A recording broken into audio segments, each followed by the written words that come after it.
Hello, everyone.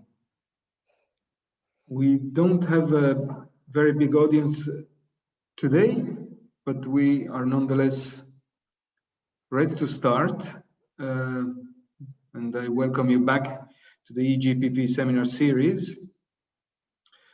Diane, you might not know, but the EGPP seminar series combines various types of seminars, and we alternate always at the same time, but it's different types of seminars. And this particular type is the EGPP research seminar, where we have we discuss research papers. And we're very happy to have your paper on higher education diplomacy, on higher education institutions.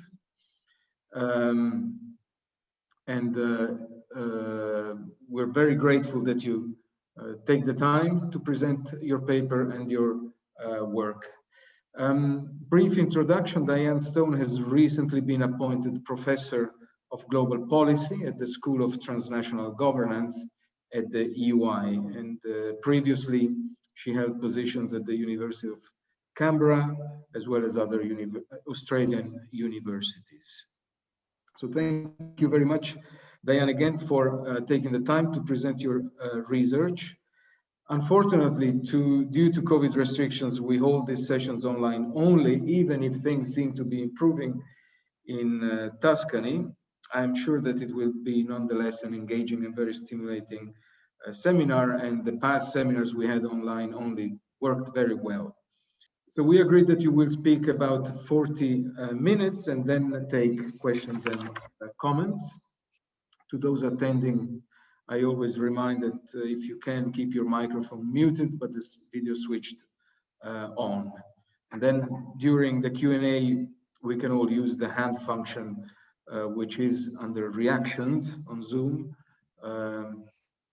if someone would like to make a comment or ask a question. So thank you very much, everyone, for being here today. And Diane, the floor is yours. Okay, thank you very much for inviting me. I really appreciate this opportunity to speak. I am going to share my screen so that I can do the PowerPoint. I'll share.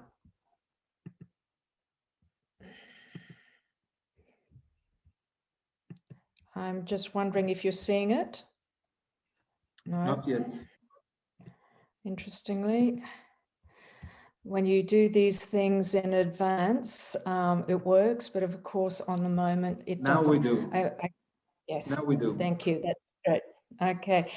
All right. I'd like to start with a disclaimer, I sense, and that's to say that this paper is not about state-directed diplomacy or traditional diplomacy. Instead, what I'm going to be doing is talking about the new diplomacy, as it is called, that goes beyond the traditional official actors of diplomacy to look at new players in diplomacy, of which higher education institutions are one set of actors.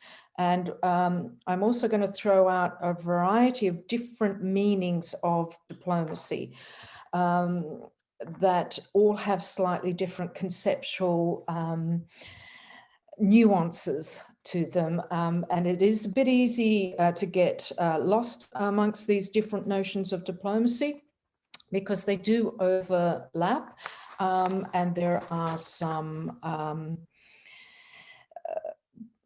differences that reflect the different interests of the institutions or the individuals that espouse one type of diplomacy over another.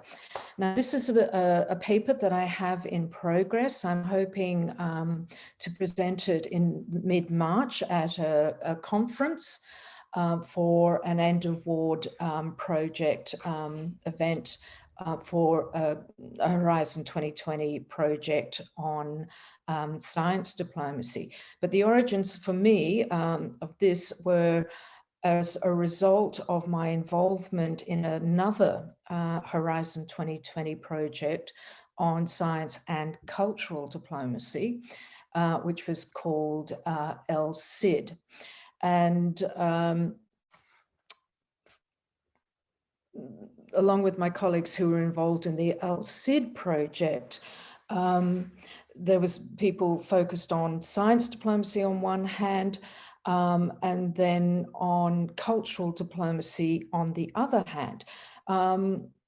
And as I say, this focus on higher education institutions that I'm developing here today arose out of one frustration that is driving this paper. There is another frustration, or a puzzle. I was always very intrigued that when the European Commission was funding these projects, the kinds of events that were organized in conjunction with different parts of the community,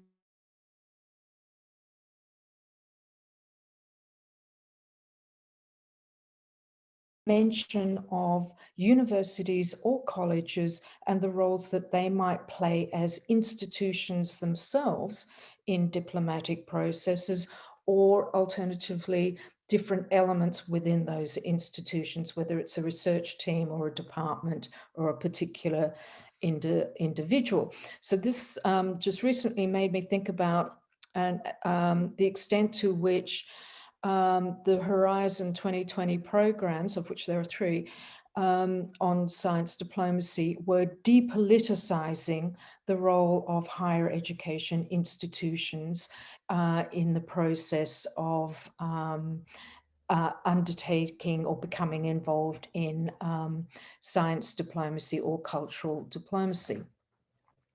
The second frustration of mine that's driving this paper is that the way in which science or cultural diplomacy has been talked about primarily is to look at diplomacy between states. For me, and this is also reflects my current location in a school of transnational governance, for me, there was too little discussion about regional and global governance and the way in which diplomatic activity or diplomatic praxis takes place in new areas of diplomatic activity. And I'll come to this in a later slide. So what I wanted to do was to take the Royal Society and the American Association for the Advancement of Science, 2 quite large and important associations, to take what became a very popular notion and categorization of science diplomacy, to take that particular categorization and try and adapt it to higher education institutions. So that's one thing that the paper seeks to do, to adapt the model developed by the Royal Society to higher education. But by the same token, because I have a few criticisms of the typology of science diplomacy developed by the Royal Society, is that I want to bring in the concept of informal diplomacy alongside the notion of public diplomacy. And in the main, public diplomacy is the most common associated understanding that is associated with higher education involvements in diplomatic activity. So these are the 3 science diplomacy projects and research consortia that were funded under Horizon 2020. LCID is the only one that really dealt with cultural diplomacy. The other 2 were focused solely on science diplomacy. And of those bottom 2, I would say that INSIDE is probably more focused on the hard sciences rather than S4D4C. I currently have a little bit of collaboration with S4D4C, which is coming to an end in March this year. So these are the Horizon 2020 projects on science diplomacy, which is a bit different from the language that is now being used in Horizon Europe, with its focus on mission-oriented research and innovation and moonshots. Now, I would also say the Commission's interest in science and cultural diplomacies is carrying forward into the next or the new current period of Horizon Europe. And another disclaimer that I want to introduce here is that there is little agreement on what science diplomacy actually means, but also when it's sort of considered within a higher education context, there is a big gray area between what are normal everyday processes of scientific cooperation, scientific exchange that occurs as normal business, if you like. And it's hard to discern sometimes when it slips into having a governance role or a policy informing role or involved in diplomacy. Now, I've been using the phrase higher education institutional diplomacy or higher education institutions and diplomacy, but there are some other terms that are in currency, and there is a bit of ferment, perhaps, about which of those terms is going to become prominent. So academic diplomacy, knowledge diplomacy is the term that is currently being pushed by a lot of people, or institutions, in particular by the British Council, which has had a report out on knowledge diplomacy. And there's some quite fine-tuned or nuanced understandings of what each of those means, and attempts to establish distinct boundaries between, let's say, education diplomacy versus cultural diplomacy, or education diplomacy versus science diplomacy. Okay, now, when I'm talking about higher education institutions and diplomacy, sorry, I've just jumped ahead one. Yep, sorry. Let me talk about public diplomacy first. Now, this is the term that is usually used to describe higher education roles in higher education, in diplomacy. And it's the idea that a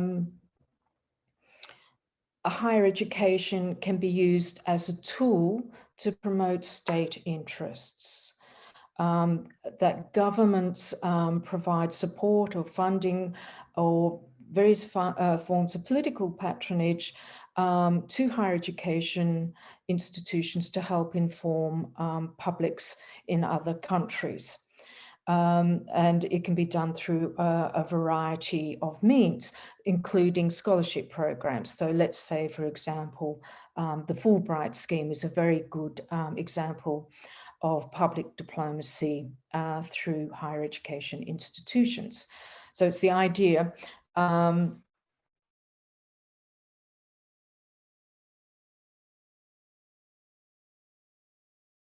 a more passive role, if you like.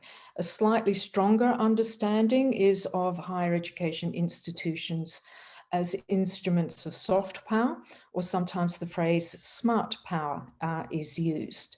And this is where higher education institutions can be used for more clearly political purposes to try and persuade through soft means the publics of other countries. And it's contrasted to this notion of hard power, which is about military might, whereas soft power is more about persuasion, it's more normative, it's more educational. An example here could be the Confucius Institutes that the Chinese government has funded in many countries around the world. So this public diplomacy role is probably the best known understanding of what of how higher education institutions are enrolled into diplomatic activities. So who are these diplomatic actors in higher education institutions? This is just a quick breakdown that I've done for my own purposes of higher education actors, whether it can be teams of scientists, it could be a single higher education institution, or it can be a consortium of universities.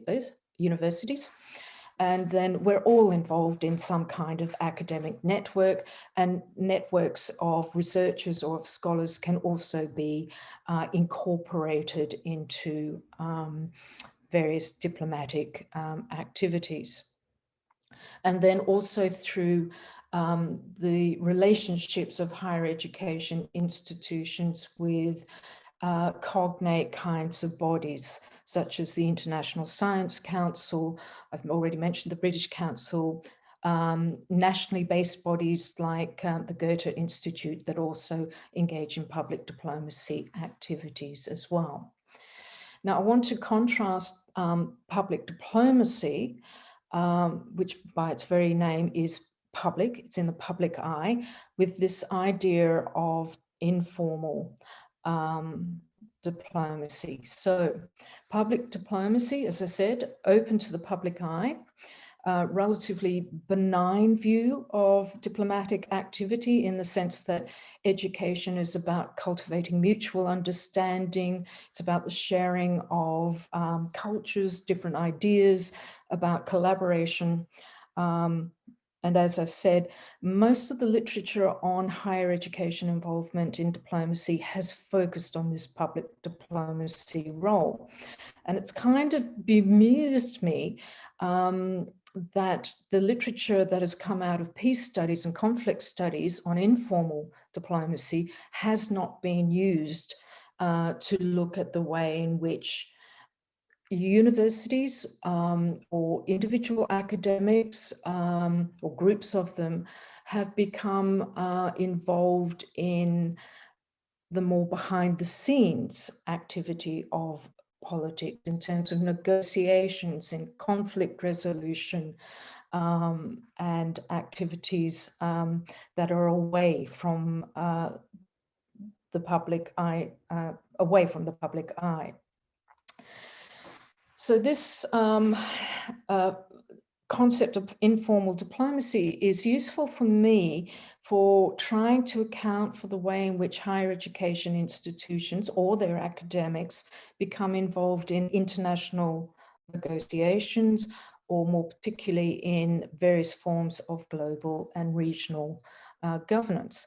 It's also a useful framework because it comes up with this idea of tracks 1, 2, and 3, including track 1.5 diplomacy.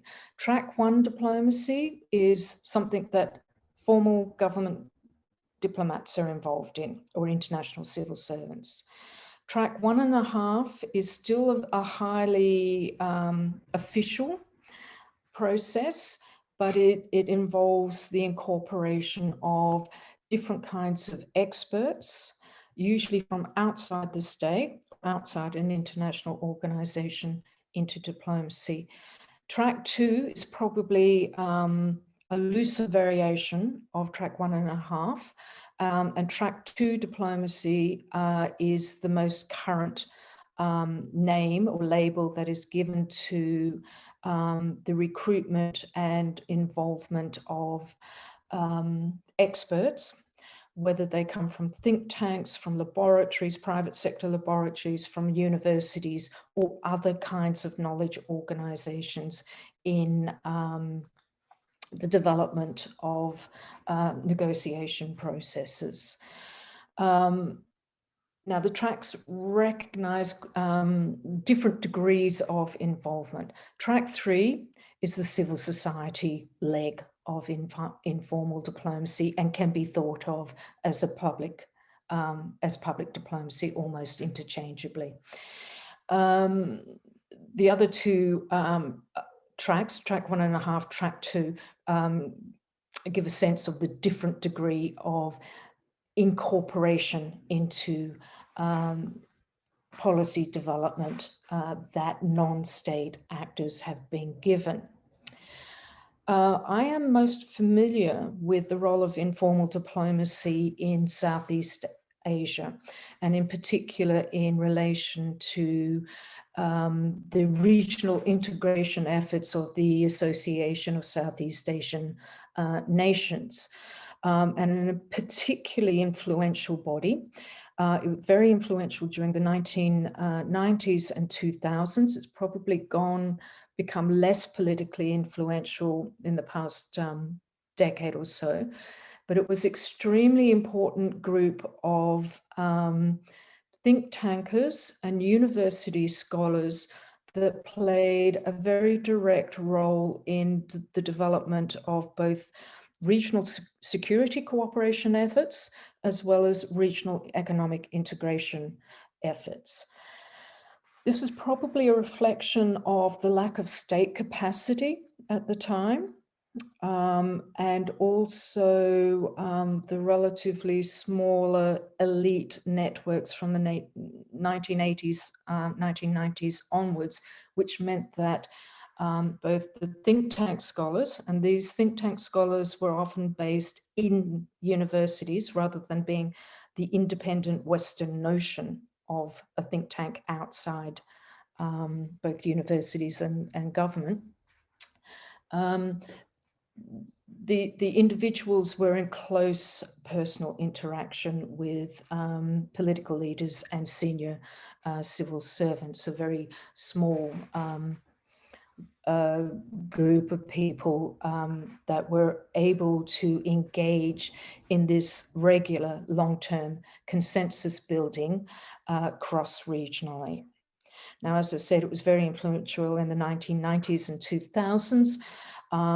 It still exists. It still has policy impact. It is used as a venue for deliberations amongst states, and has also is doing some interesting work at the moment, for example, on the trade in exotic species around the CITES Convention, trying to eliminate that particular illegal trade.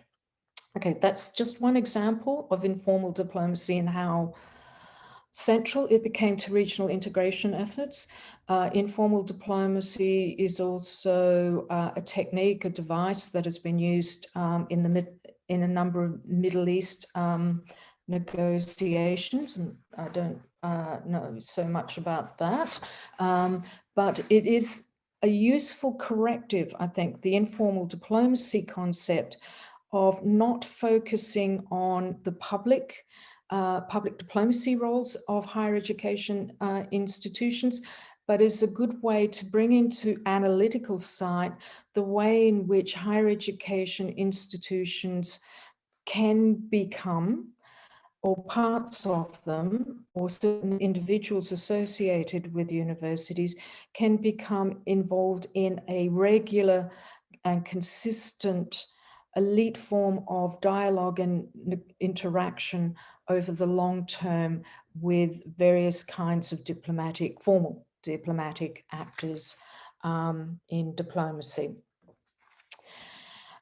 Now, going back just briefly, going on to the Royal Society categorization of science diplomacy. This is how I've tried to adapt it to higher education institutions. Where the word acronym HEI is, in the original formulation was the word science, so science and diplomacy. Here I've changed the wording in order to to experiment with how this categorization could be retrofitted to apply to universities and colleges. So higher education in diplomacy is this is probably the most rarest most unusual form of involvement. This would be where higher education institutions are providing information, data, models, advice and expertise to inform either foreign policy or global governance. So it would be track 1.5 or track 2, another way of putting it. Diplomacy for higher education is where political actors, governments, government departments, but also international organizations use their resources or use their funds to promote higher education, to promote research, to promote education or science.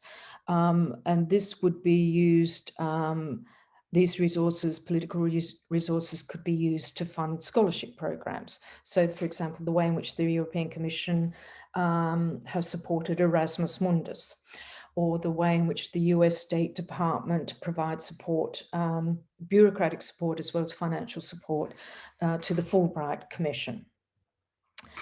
Now, higher education's for diplomacy, this is the idea where higher education institutions are involved or enlisted into diplomacy to help improve international relations. And again, I'll just stress this point, that's where most of the activity and also most of the international literature is focused. Okay. Now, my problem with this Royal Society and American Association for the Advancement of Science framework is that it is focused on methodological nationalism, and in the way in which I've underlined certain words, foreign policy or between countries. So methodological nationalism, the Westphalian imaginary, as it's called, is that this is it's an idea of diplomacy as occurring between one state and another state. It's about statecraft. Whereas, again, being based in a School of Transnational Governance, I'm interested in the new types of venues where diplomacy takes place, but also where various kinds of new structures of governance are emerging, and the kinds of diplomatic relationships that they have with governments, with other international organizations, but also with other new diplomatic actors. And I'll just quickly go through some of these actors. I think I've just gone backwards. Some of these new actors. So on the left-hand column, traditional actors that we're familiar with, international organizations of one kind or another, whether it's the UN Atomic Energy Commission or the Food and Agriculture Organization. On the right-hand side, these are what are called informal international organization, in the sense that they're not treaty-based, okay, unlike the formal international organizations. Sometimes they're referred to as international clubs, like the Group of 20. The V4 is the Visegrad 4, and BRICS, I think we all understand. So these are new types of architectures that are emerging alongside these types of organizations which have more private sector involvement. The involvement, so they can be tripartite. Sometimes they're called multi-stakeholder partnerships. Another phrase is transnational public-private partnerships. So Gavi is composed of Gates Foundation funding, but it works with various governments as well as the business sector, primarily pharmaceutical companies. The IPCC is a transgovernmental body. So the delegates to the IPCC are appointed by their home governments, but they can be scientists who come from universities or scientific laboratories, rather than being appointed as a bureaucrat from inside government. The GDN, that is another transnational public-private partnership, primarily with World Bank support, which is primarily composed of development economists or development studies researchers, again, based in either universities or think tanks. And CG is the consultative group on international agricultural research, one of the largest partnerships in the world in doing research into aquaculture and seed technologies, and primarily composed of scientific researchers. I don't have time today to go through the other column of global policy networks. I can talk about them in questions, but there is probably a little bit too much behind that, but other than to give the sense that there are many multifaceted types of networks, policy networks that also incorporate expertise as well. Okay, so the types of things that can be funded by diplomatic actors or promoted for public diplomacy interests. I've already mentioned some of these exchange programs, Erasmus Mundus, the way in which branch campuses can project the interests of particular states through educational activities, such as many European universities have a branch campus in China or parts of Southeast Asia.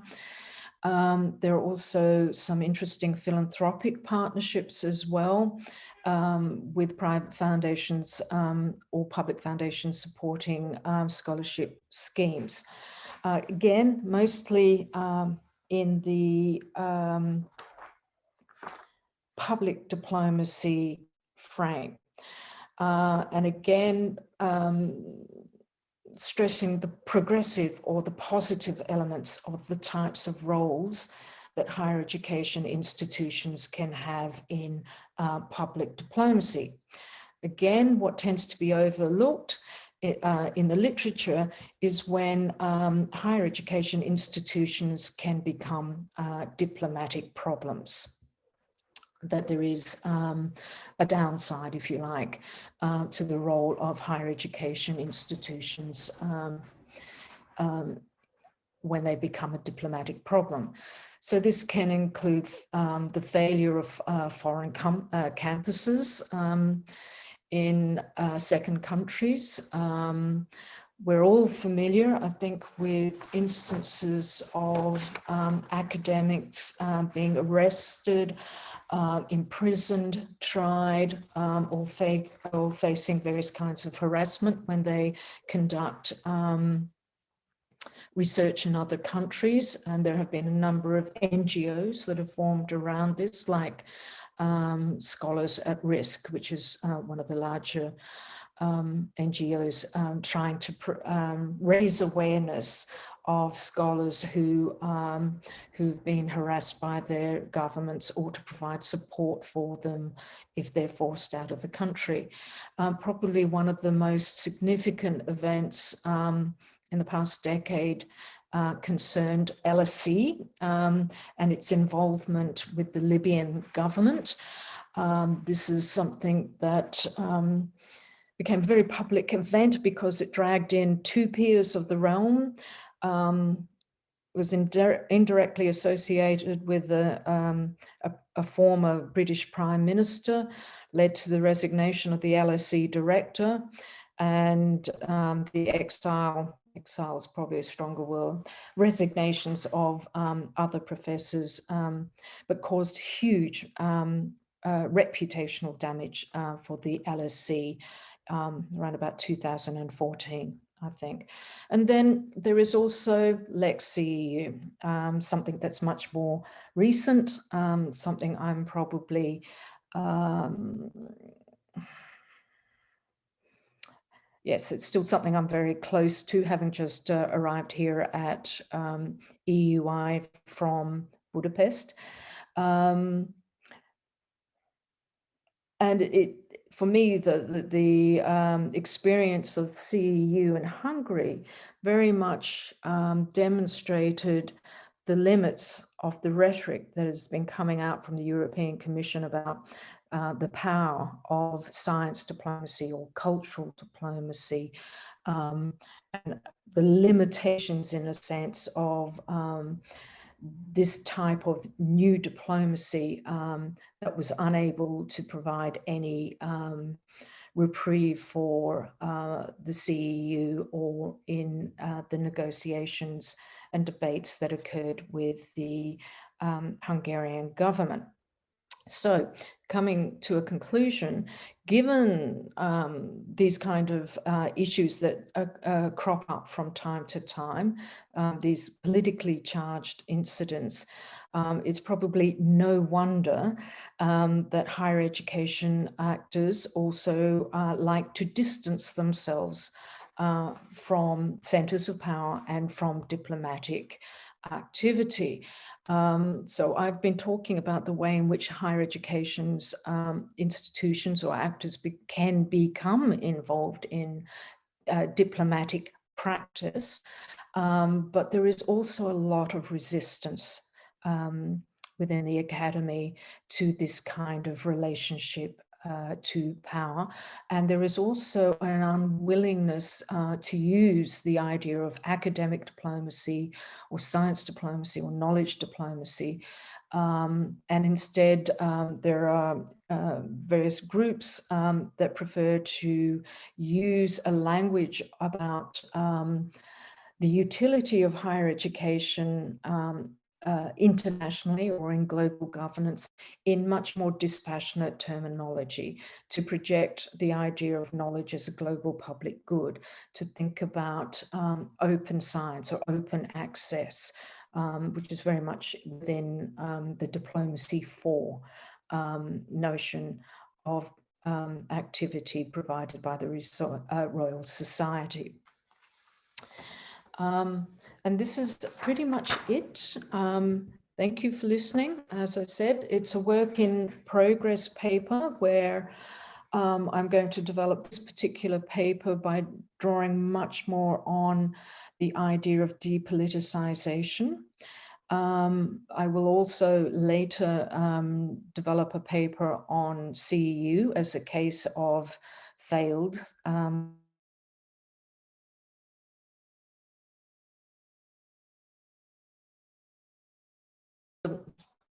challenges or pitfalls that I've been encountering in the paper. And this is the idea that the notion of diplomacy, as it's been understood in the new diplomacy, is this idea of diplomacy being conceptually stretched too far. Also, given I have a focus on new venues of diplomacy amongst global public-private partnerships, transgovernmentalism, am I also taking the idea of global governance too far when much of the world is retracting back to the local or to the national, to nationalist policy? This is a debate I have with myself. And then finally, I've used this lens of the new diplomacy, and in particular public diplomacy and informal diplomacy, as a lens to view higher education institutions. But sometimes I do also wonder that if I used a different set of concepts, it might, like that in particular of policy entrepreneurs, portraying higher education actors and institutions as policy entrepreneurs, I might come up with a different understanding of their roles in global governance and decision-making in global decision-making forum. So I shall stop there, and I look forward to a few comments. Thank you, Diane. Thank you very much for your interesting talk. I think we have plenty of material to discuss and ask questions. The floor is open for comments, questions.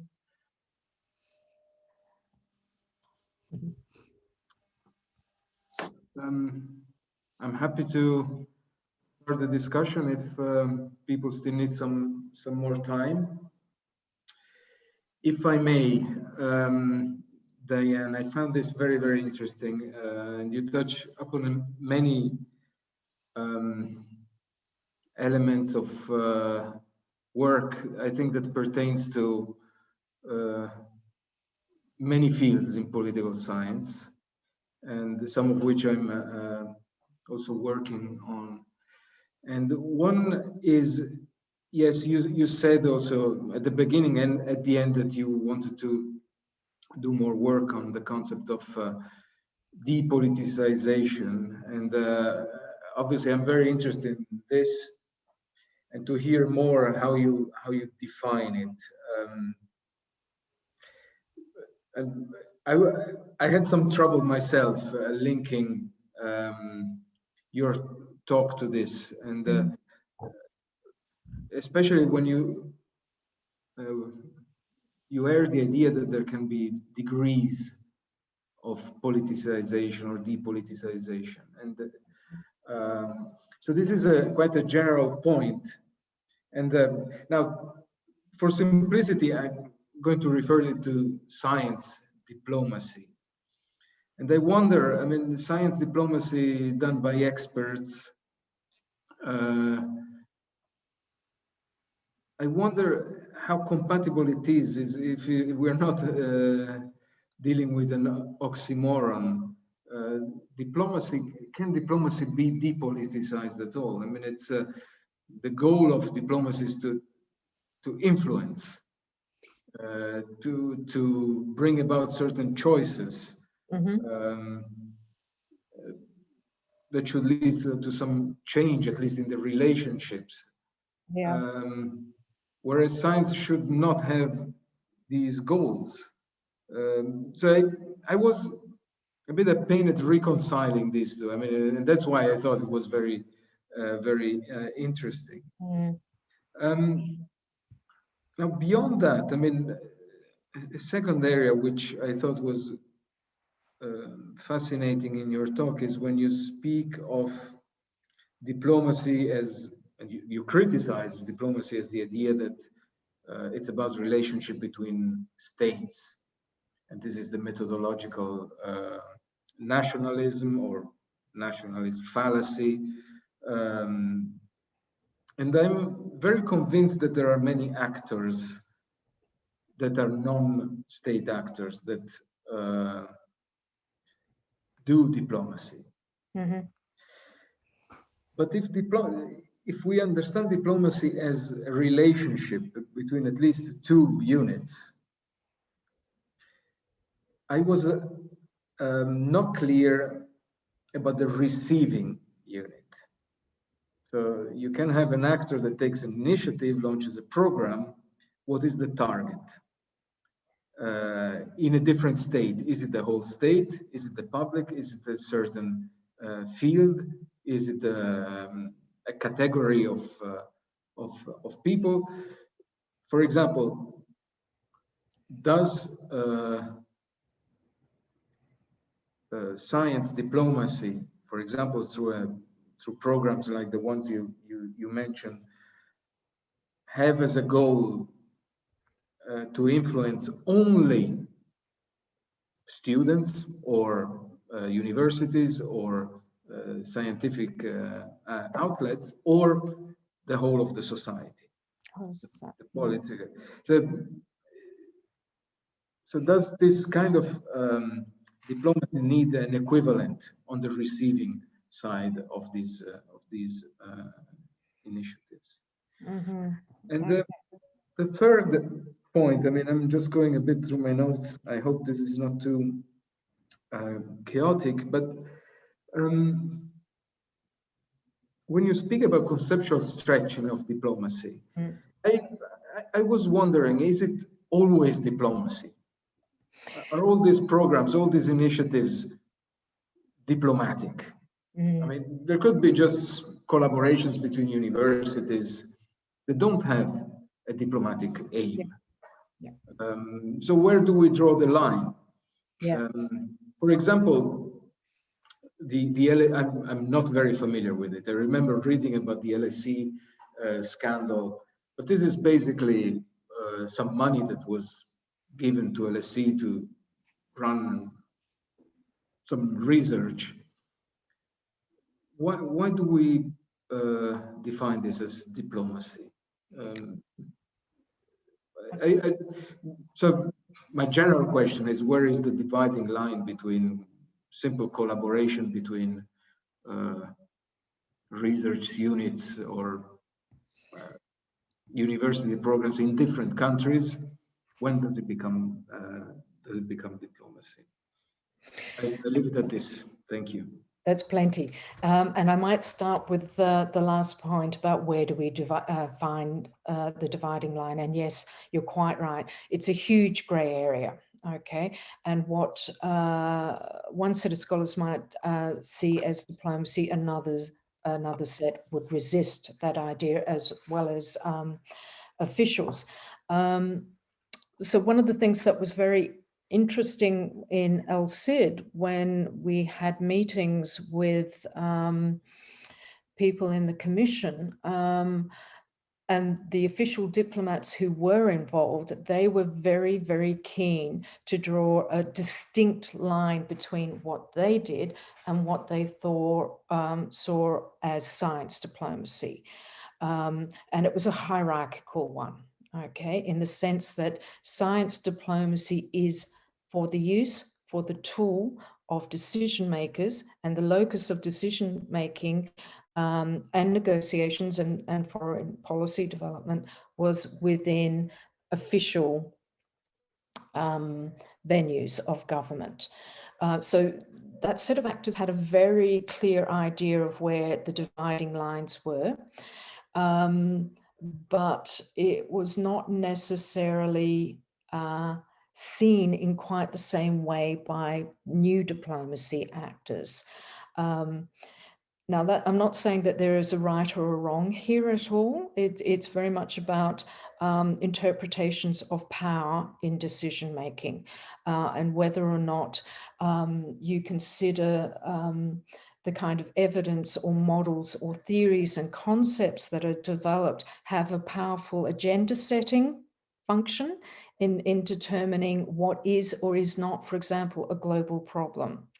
You know, so the extent to which climate can be considered a venue for diplomacy and the role of experts there might, some observers might argue the way in which problem definition takes place is a very powerful force in diplomacy, but not a force that you see in one event or one summit or one treaty negotiation, but something that is a force that's developed over a longer term in the sense of ongoing discussions, debates, deliberations behind closed doors as much as in the public idea.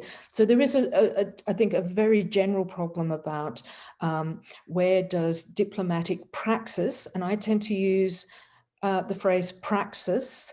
I talk in the paper about the praxis turn in the understanding of global governance that is not based on institutions, law, and de jure decision-making processes, but praxis that focuses on informal processes, informal actors that are brought into global governance deliberations.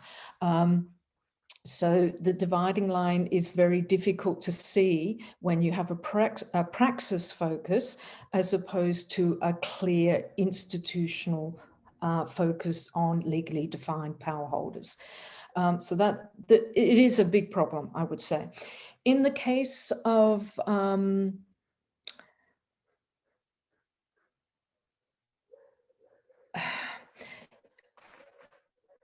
my position would be is that the way in which higher education institutions become involved in diplomacy is actually quite rare. It's unusual. The public diplomacy aspect is about international exchange. Okay, it's relatively undirected. It's sort of like an unknown outcome that better understanding, cultural exchange will take place as a consequence of, let's say, scholarship programs. It's where the outcomes are very unclear. And most university managers, I think, would disavow the idea of being diplomats. They would like to maintain a distinctive role for higher education institutions as knowledge providers, educators, engaged in international exchange, and that is the primary objective. And diplomatic functions would come lower in the list. So it can start with pure knowledge exchange. It's a knowledge enterprise, but then it's also an economic enterprise, in particular with international trade in higher education services. So I would actually say the trade element is actually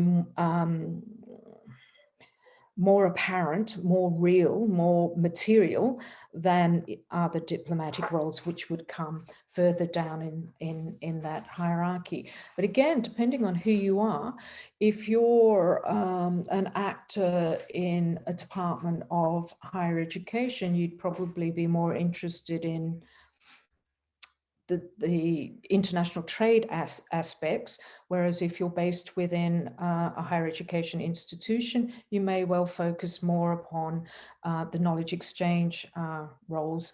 And then again, so what I'm saying is where you sit often determines how you might distinguish between the dividing lines, where you want to draw the dividing lines. The Ali Gaddafi affair, yes, it was about funding that went to, I think it was the Global Governance Institute in LSE, but it was also to do with the examination process and the supervision of Saif Gaddafi and the kind of alleged improprieties in that particular process. And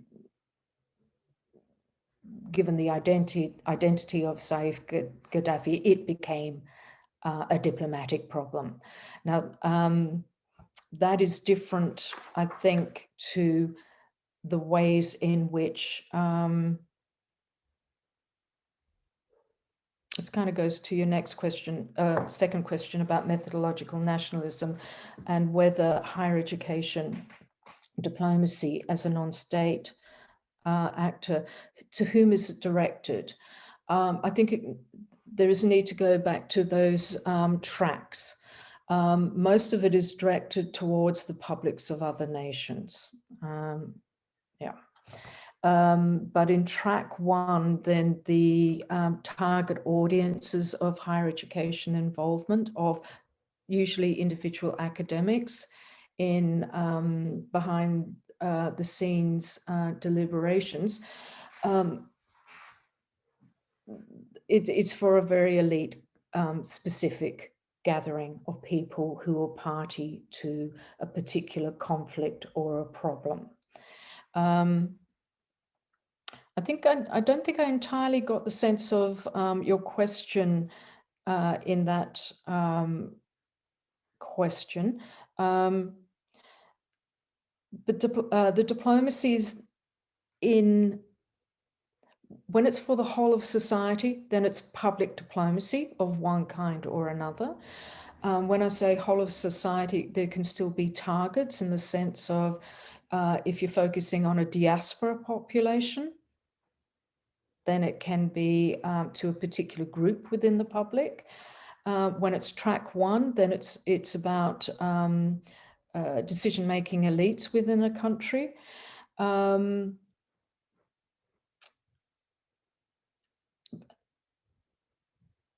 I'll come back to that one in a moment, I think. But going to the depoliticization theme, yes, this is where I want to go in developing the paper. And you said something that made me sort of sit up and say, science should not have these goals. Okay. Now, I think this is a closely held norm or value held by many academics, higher education managers and researchers. And maybe it's because I've come out of an Anglo context of higher education, but I'm very familiar, very acutely aware of the agenda in British and Australian and many other universities that academics should have impact, okay? That there is a need to have relevance to society, relevance to industry, or relevance to policy and politics in the kind of work that academics in higher education institutions undertake. Now, yes, education is a strongly held value in itself, community work more generally. But this impact agenda that is paramount has actually pushed many institutions towards, well, seeking impact, and seeking impact in diplomacy is one of those areas for institutions to have impact. And this does politicize to an extent certain actors in universities or colleges. And I would say, rather than it being depoliticized in universities, it is something that is being repoliticized. So I like the sort of shift between depoliticization and processes of repoliticization. There's a bit of a backlash, I think, against the impact agenda within Anglo universities, that they must have impact in some area of society or economy. And there is a very strong normative appeal that science or research or social science should not have these policy-focused, mission-oriented functions. But going back to the depoliticization idea, the public diplomacy role, cultural exchange, educational exchange, is very much posited in benign, disinterested, non-ideological terms. And there's a lot of agreement and willingness, because there's a lot of funding, I think, around these kinds of goals, for universities and other higher education actors to become involved in this. But it works for everybody's interests that it is spoken about in these neutral terms. Informal diplomacy of a track 1.5 or a track 2 variety is political, okay? This is where academics are involved in diplomatic discussions. But it is depoliticized, if you like, because it's secret. Okay, usually track 2 discussions, even the loosest variety, they're only invite only. They are not reported about in the media, and I'm primarily talking about here about the ASEAN negotiations that went on. So it wasn't secret, but they were very closed, very elite, and quite exclusive. Okay. And they were depoliticized in the sense that it was not in the public eye, because these were venues where military officials, government ministers, and bureaucrats could attend debates and discussions, and the phrase here, and it's used frequently, in their private capacity. Okay, so official actors attended these track 2 events in their private capacity. So that is automatically a depoliticization of the roles, but that is a polite fiction, okay? It's a polite fiction that was allowed within the context of these meetings so that officials could speak freely, speak their mind in a way in which they could not if they were wearing their official hat. And it's not just, I've just thought of another example, Chatham House meetings, Chatham House rules. That's a similar idea of a think tank providing that role for free and frank discussion of delicate issues. So it's by moving out of official diplomatic venues inside government to the supposedly neutral territory of a think tank or a university, negotiations could be of a different caliber to that might take place in a more official governmental level discussion. But depoliticization is interesting because it can take many different forms. And one of the forms that I do want to talk about is depoliticization as scientization.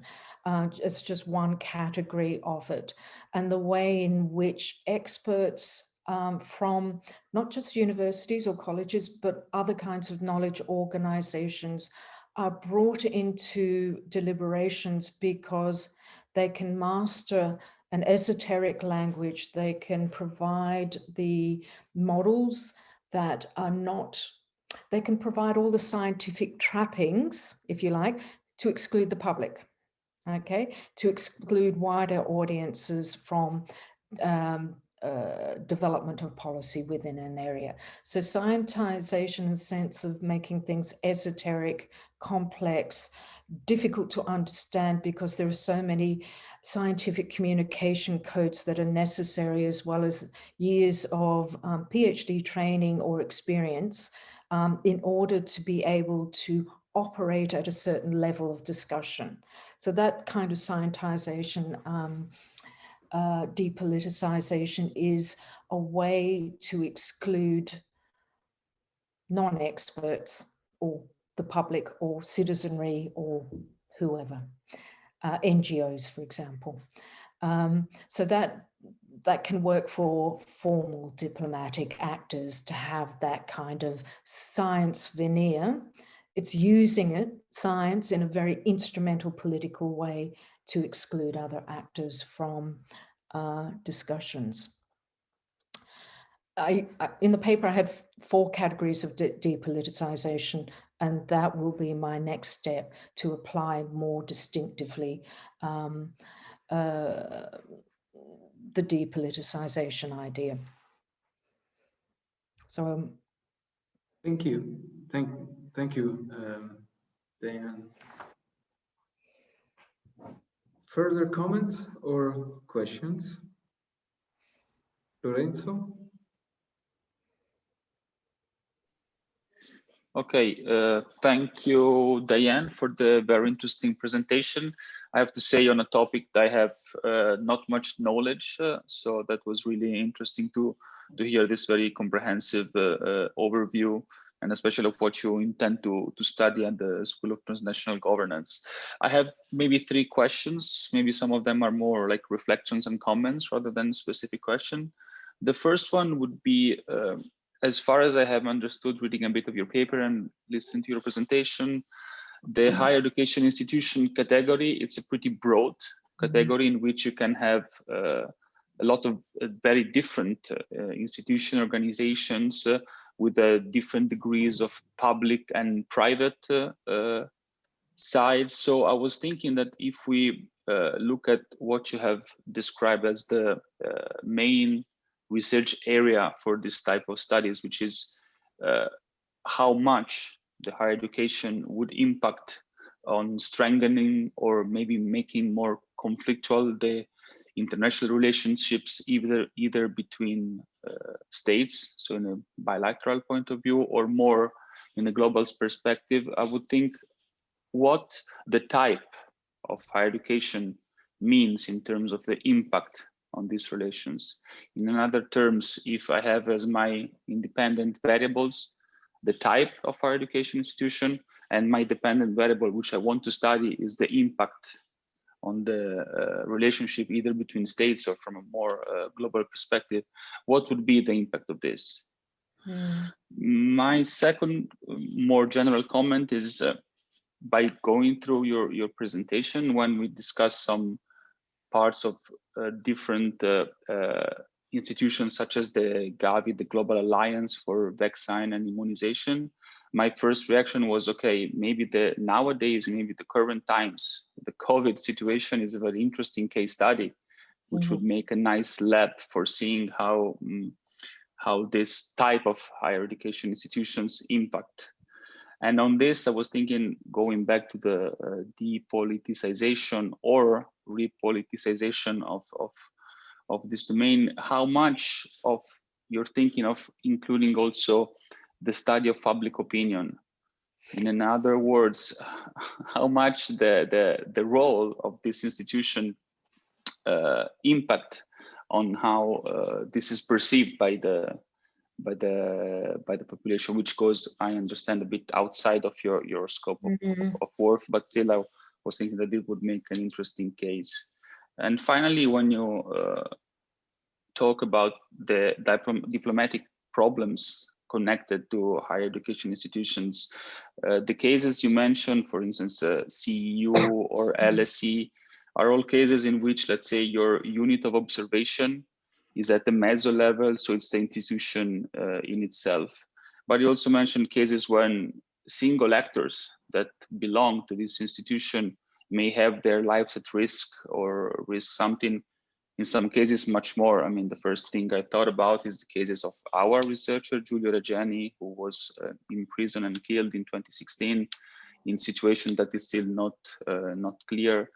So I would say, would it be meaningful to look also at cases in which they involve problem between HEIs and diplomatic problem are not at the level of the institution in itself, but more on a, let's say, on a micro level of the individual member who is part of this? I understand that this last one was not more of a question, but rather a reflection. But nonetheless, I thank you again for the great presentation. Thanks for your comments, very useful. Let me say, I haven't even considered the study of public opinion on the role of higher education. The paper's already getting out of control, and I think bringing that in. But you know, that's something maybe to use to follow up in a later study. Yes, I wasn't actually focusing on the micro level. But I think this could be accommodated quite easily within the paper, rather than just looking at organizations. There are scholars at risk in their own country, and also at risk when they go into other countries. And this comes back to the depoliticization theme. I didn't want to focus on individual cases so much, because I think that could actually lead into a way of depoliticizing or de-emphasizing the way in which higher education institutions as organizations are dragged into diplomatic areas. Or fields. Certainly within the media, when there are cases of, just for example, there was a case about 2 years over a Christmas period of a British PhD student who was arrested for spying in one of the Gulf states. And it became a major issue, at least in the British press. The problem I have with focusing on an individual case like that is that it individuates the problem to the individual, okay? In the sense that the researcher got himself into trouble by not observing X, Y, or Z rules or norms within the country that he was hosted, rather than looking at the situation in terms of a broader matter generated by his university, in the sense that his research project had been through the ethics committee of the university. He was permitted to travel to this country in order to do the study. It was on a particularly sensitive topic. This was something that was fashioned not just by the individual concerned, but also by his supervisor, his department, and things like that. So I think that there is a tendency, by focusing on the tragedies experienced by individual researcher, it focuses too much on the individual being the cause of a diplomatic problem, rather than seeing it as a more systemic problem that results from researchers at risk because of the authoritarian regime where they're working, or because of another government not liking the work of a foreign researcher and imprisoning them for some reason. So that's that. I think I don't want to sort of bring this research down to vignettes of individual cases, but to place it within a broader organizational context of a research institute or a university or whatever. On Gavi, the COVID-19 case study, yes, that would be great to be able to look at the roles of university researchers and teams and funding programs that are going towards that. EUI is currently involved in the Open Societies University Network that is starting an initiative on public health. And in a way, this goes to your question about impact. You know, what is the impact? And I'm going to collapse your second question with your first question. It goes to impact in the sense that if universities are involved in foreign policy or global governance, then there is a need to train not only academics within higher education institutions in diplomacy, okay, but it also gets reversed the other way, that diplomats or bureaucrats or international civil servants in international organizations or other kinds of venues of foreign policy and global governance, those communities need to know how to use science, or need to know how to effectively use advice and expertise that's coming from out of the academy. So in terms of impact, there is a large potential there for training, okay? Training through executive education, through degrees. I mean, what is the College of Europe doing if it's not training European leaders of the future? This would be, if you like, a kind of a strand, a particular pathway of training, but one that is not just of training diplomats or bureaucrats for the commission, but at the same time, the backward training of seeing researchers, scholars, students needing to be able to communicate science, to explain research, and do that kind of research brokerage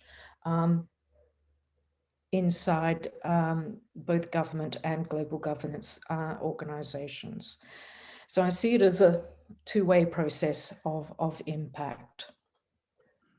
Yeah.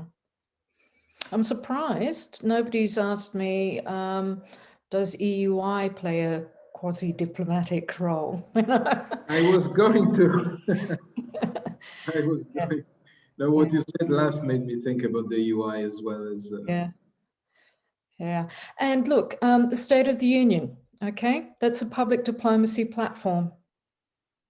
Okay. you would define this as a public diplomacy? Well, I don't know what goes behind the scenes. I've only been here 4 months, so maybe there's more that's going on behind the scenes that I don't know about. But I would say it's a public diplomacy platform. Yeah.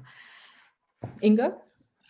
No, well, actually, I mean, we also, let's say, organizing here at the Schuman Center, we're organizing, you know, famous 1.5 track 1.5 events. I mean, sometimes, you know, also being financed by foreign money, so by, you know, embassies, for example, of other countries, and providing here a platform of enabling academics to talk with political actors, in particular from the European, you know, institutions, and some of those are being financed and by well, you know, foreign money, so to say. So we also, let's say, not only active, but we also, you know, an object of public diplomacy of other states. Mm. So one would distinguish science diplomacy on the one hand as acts that aim to influence another stakeholder, foreign stakeholder. And on the other hand, public diplomacy can also be understood as the creation of platforms that facilitate the dialogue. Mm-hmm. Both would count as instances or types of higher education diplomacy. Yeah. Or higher education facilitation of. Yeah. It's not Not everybody. Yeah, not everybody in a higher education institution wants to be involved in diplomacy and would reject it and would say this is not something that universities should be involved in. But I would say that there are a variety of informal practices that enroll in these organizations into diplomatic praxis, whether it's through training, whether it's through hosting events. The most sort of concentrated form, I would say, is track 1.5 or track 2, where you're really involved in the nitty-gritty of creating new institutions or new approaches to a policy problem that is either transnational or between a couple of governments of a region. The problem is there are so many different forms of diplomacy. In the paper, you know, I mentioned a whole range, whether it's celebrity diplomacy, water diplomacy, vaccine diplomacy, sports diplomacy, you know, and they overlap, they all have their own nuances and particular actors with each type. And higher education institutions can traverse or intersect all those various forms. Yeah, I mean, that was a bit the sense of my questions earlier on, and also probably what you were pointing to when you spoke about conceptual stretching. To me, everything you just listed now points to any form of advocacy. Is any form of advocacy automatically diplomatic? That's where, I mean, I wouldn't be able to answer that question because I don't know. Yeah, and that's why I sometimes wonder whether it'd be better to look at this issue through the lens of evidence-based policy making to address the role of higher education institutions in transnational problem solving. But my starting point was to go back to these 3 Horizon 2020 consortia projects on science diplomacy. And really, they just simply, the Commission never really mentioned higher education institutions. They were like the elephant in the room. Okay, so yes, there is science, the use of science in diplomacy, or the incorporation of scientists into negotiations, but no discussion about where those scientists called their institutional home, or where that science was produced. And for me, it was a real question not asked, or maybe even a case of non-decision making, not to identify higher education institutions as key stakeholders and players in this process. Mm-hmm. Yeah, very interesting questions.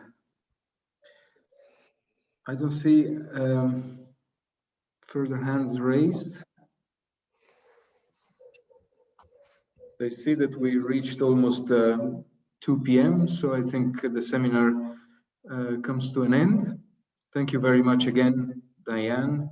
It was a very stimulating and engaging topic, and it was a pleasure having you and being able to think about these issues.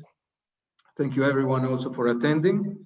We reconvene in 2 weeks time, and we stay with the School of Transnational Governance with another research seminar and talk by, among others, Claudio Radaelli, together with Gaia Tafoni, Claire Dunlop, and Jonathan Kamkjai. And I hope to see many of you again for another interesting session.